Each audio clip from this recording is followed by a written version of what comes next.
Sasa shetani tumemwangalia, matokeo yake ni gani? Matokeo yalikuwa nini?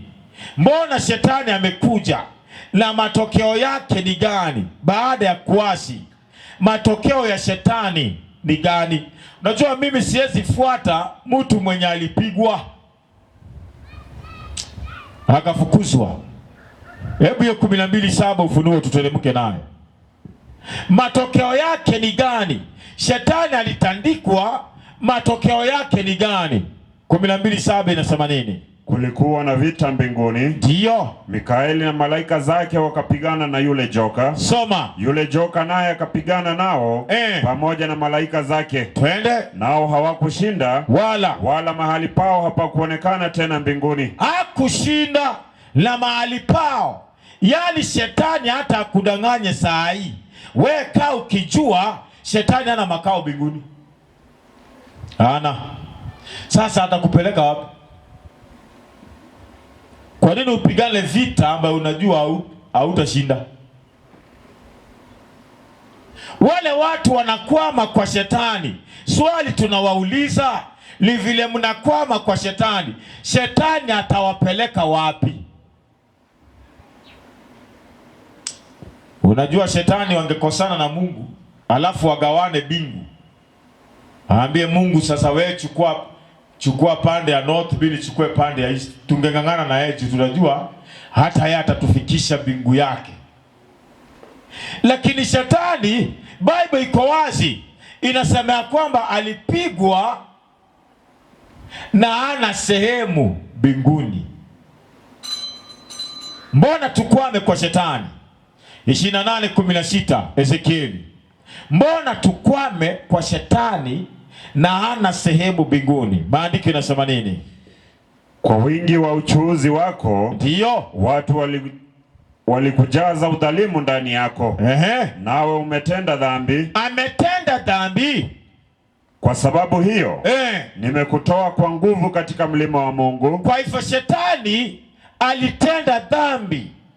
Mungu anachukia dhambi. Mtu yeyote ambaye atatenda dhambi, hata na yeye Mungu hatamchukua, maana mbinguni hakuna wenye dhambi. Waraka wa kwanza Yohana 3 yake ni 4.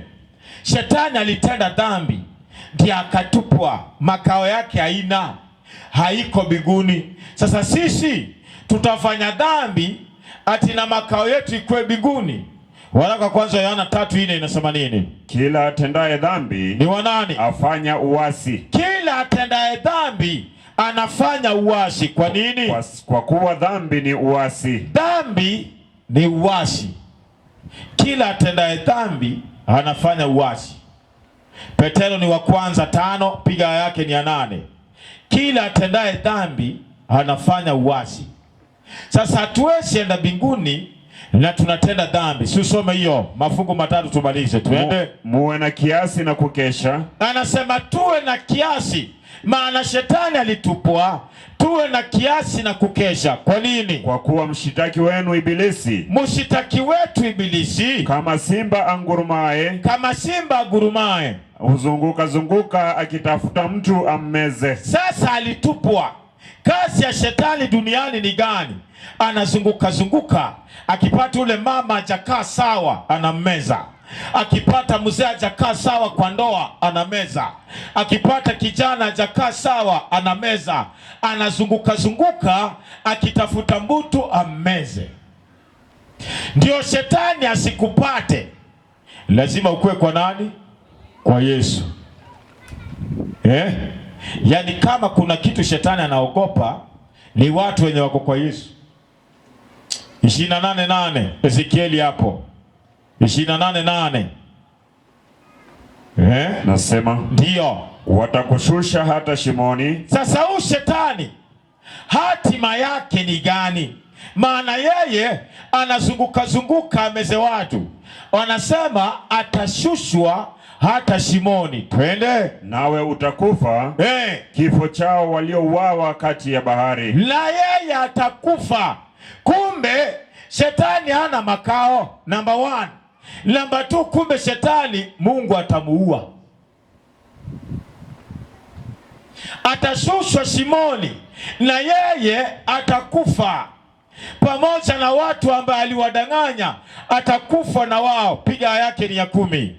10 nasema, ndio, utakufa kifo cha hao wasiotahiriwa. Utakufa kifo cha watu ambao walikataa kusikia neno la Mungu. Twende. Kwa mikono ya wageni. Kwa mikono ya wageni. Kwa maana mimi nimenena neno hili. Mungu amenena neno hilo. Asema Bwana Mungu. Si upige 19 hapo hapo. 19 inasema, ndio, wote wakujuao kati ya kabila za watu. Watu wote wakujuao kati ya kabila za watu watakustaajabia. Watu itafika mahali watastaajabia huyu shetani. Twende. Umekuwa kitu cha kutisha. Alikuwa kitu cha kutisha, wala hutakuwapo tena hata milele. Hata kuwepo tena. Bwana asifiwe. Amina. Ati shetani amekuwa kitu cha kutisha, lakini cha kushangaza na jambo la kupendeza ni ya kwamba atauawa na hata kuweko milele.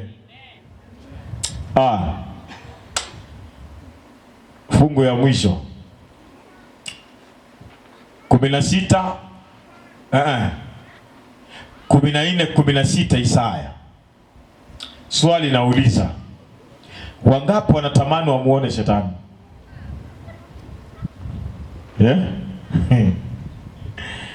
Wangapi wanatamani wamuone shetani? Wangapi wanatamani siku moja wamuone shetani? Wangapi Mimi natamani nimuone shetani. Wangapi pamoja wanatamani wamuone shetani? Hakuna.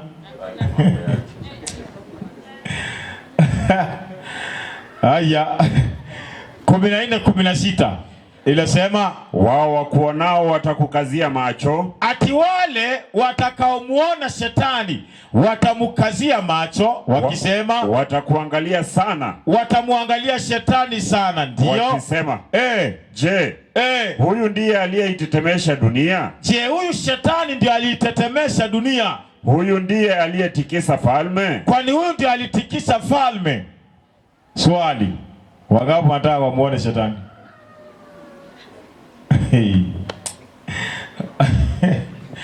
Yaani kama hautamuona shetani, kama hautamuona shetani, utakuwa pande ya shetani. Wangapi wanatamani wamuone shetani?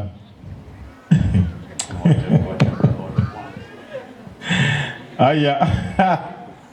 Hamjaelewa andiko? Narudia. Rudia waelewe. Wao wakuonao watakukazia macho. Wanaomuona shetani ni akina nani? Wale wenye wamekombolewa. Waliokombolewa watamuona shetani. Wao wakuonao watamkazia macho, wakisema, watakuangalia sana, wakisema, ndio, je, huyu ndiye aliyeitetemesha dunia? Kwani huyu ndiye alitetemesha dunia? Huyu ndiye aliyetikisa falme? Swali, wangapi wanataka wamuone shetani? Wangapi wajielewi? Tusimame. Aya. Enda ukifikiria, mimi nataka nimuone shetani. Mimi nataka nimuone shetani. Huyu shetani amesumbua. Siku moja nitamuona na nimkazie macho na tuulizane maswali. Huyu kiumbe tu ndiye imetikisha falme. Huyu ndiye alitetemesha dunia. Tunaomba. Baba na Mungu Mwenyezi, tunashukuru sana. Neno lako limesikiwa masikioni mwa watu wako. Shetani na ajenda zake tumezijua, ni muongo na ni muuaji. Hatupendi tupotee na yeye, maana utamuua na utamuweka kwa shimo na atapotea milele. Alileta vita, hakushinda, akafukuzwa. yaani hakuna makao yake mbinguni. Ni kwa nini adanganye watu hapa duniani ya kwamba anaweza kuwasaidia, ila hali yeye mwenyewe aweze akajisaidia? Tunaomba Kristo siku unaokuja tumuone kiumbe Shetani na tumkazie macho kabisa. Wakati anaangamizwa milele, tubaki na dunia ambaye haina dhambi. Ndio tamanio letu sisi sote ambaye tumekusanyika sehemu hii. Kama kuna dhambi tunatenda ambaye itatupeleka kwa Shetani, Kristo tusamehe. Tusaidie tuachane na madhambi yote, tusafishe kwa damu lako, maana hili ndio ombi letu kwa Kristo aliye Bwana mkombozi wetu. Amina. Mungu awabariki.